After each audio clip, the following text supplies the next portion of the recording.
Kalian pasti bertanya kenapa judul videonya seperti ini. Tapi mari kita berpijak pada masa lalu. Karena masa sekarang sudah nggak bisa lagi untuk kita jadikan sebuah patokan.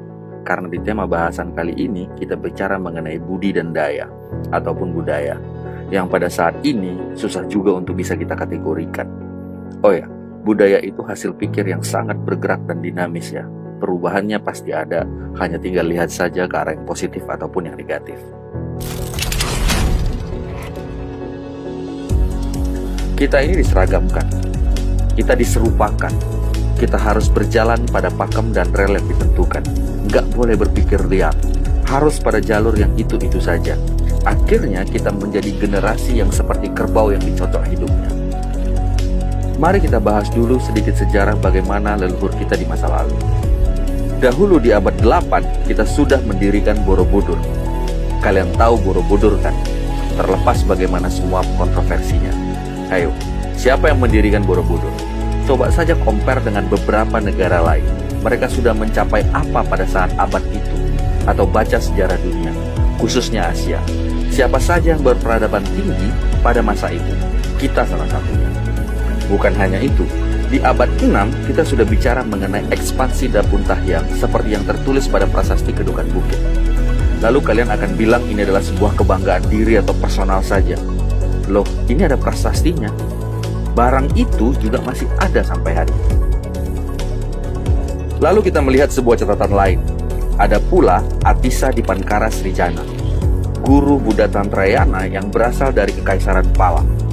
Pada tahun 1013, mereka berangkat ke Sumatera untuk menerima instruksi ajaran langsung dari Swarnadwipa Dharmakirti, salah seorang guru Buddhis paling tersohor pada masa itu. Perjalanan yang ditempuh dengan kapal dagang bersama dengan guru dan para murid lainnya. Dari Sriwijaya lah, Atisa mendapat pesan untuk mengembangkan dan meneruskan ajaran itu ke utara, yaitu ke Tibet. Jadi sekarang kalian paham kenapa ajaran Buddha yang ada di Tibet akan sedikit terlihat berbeda daripada Buddha umumnya yang kita lihat. Inilah yang membuat hubungan para penganut Buddha di Indonesia dan Tibet menjadi cukup dekat. Ingat bahwa pengaruh Sriwijaya, pengaruh ajarannya tetap ada di Tibet hingga saat ini. Biksu Bardaruci dalam makalahnya Hayat dan Karya Atisha, bagaimana Sriwijaya menitipkan ajaran ke Tibet, yang diterbitkan di dalam acara Borobudur Writers Cultural Festival yang ke-7 pada tahun 2008, mengatakan bahwa Atisha ke Swarnadwipa itu demi mencari ajaran yang paling tinggi. Ingat, yang paling tinggi. Minta diajarkan guru di Swarnadwipa karena guru Swarnadwipa itu pemegang silsilah. Swarnadwipa di sini adalah Sumatera. Keren gak?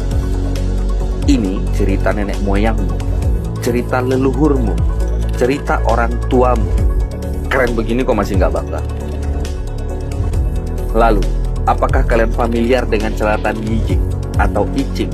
Kalian bisa browsing siapa orang ini. Salah satu biksu yang belajar ke tanah Sumatera pada pemerintahan Kedatuan Sriwijaya. Yang menarik adalah dalam catatannya mereka belajar mengenai Pancawidya yang mencakup pelajaran tata bahasa, pengobatan, logika, seni, keterampilan kerajinan, dan ilmu mengelola batin. Di atas itu baru sebagian. Keren gak? Ingat, baru sebagian. Kita belum bahas mengenai Salaka Negara hingga Majapahit. Ditambah lagi dengan Kapitayan, Kejawen, Marapu yang sudah ada sebelum negeri yang namanya Indonesia pun ada. Lalu entah bagaimana ceritanya, semua kebesaran ini, semua kehebatan ini menjadi tergerus zaman. Dan cerita kebesaran yang menjadi fondasi pikir kita selama ini menjadi semakin pudar. Semua ajaran leluhur kita dikategorikan sebagai sesuatu yang animisme, dinamisme, kafir, musyrik, dan lain-lain.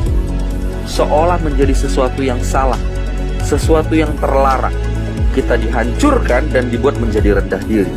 Kita selalu merasa negara lain lebih hebat daripada kita. Lalu mereka yang sudah merasa hebat ini akan mulai memecah belah kita dari dalam dengan kekuatan finansialnya, doktrinnya, dogmanya, dan lain-lain. sehingga mereka bisa mengambil alih semua sumber daya negeri ini, bahkan sekaligus mengambil alih manusia-manusianya. Memecah belah ini hanya merupakan langkah awal dari para penjajah ini. Asumsi ataupun hipotesis itu bebas-bebas aja. Kebebasan berbicara juga dijamin oleh negara ini. Pendapatmu juga bebas-bebas aja. Hanya satu, please dong, jangan gadaikan harga diri bangsamu.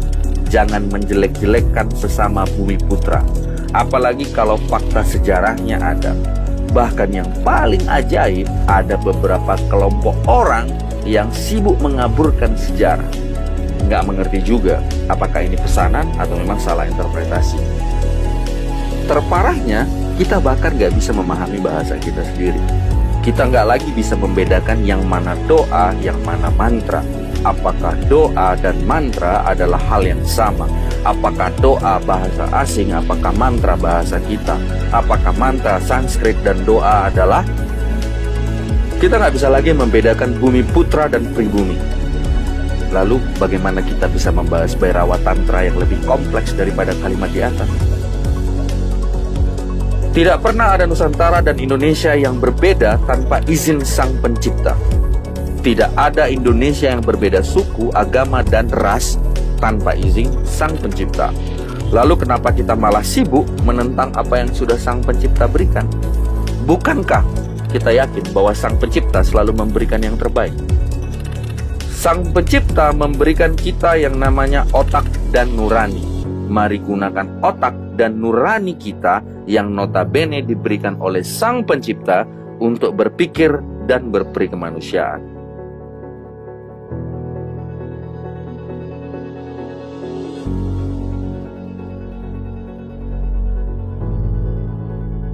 Mari kembalikan kejayaan negeri matahari.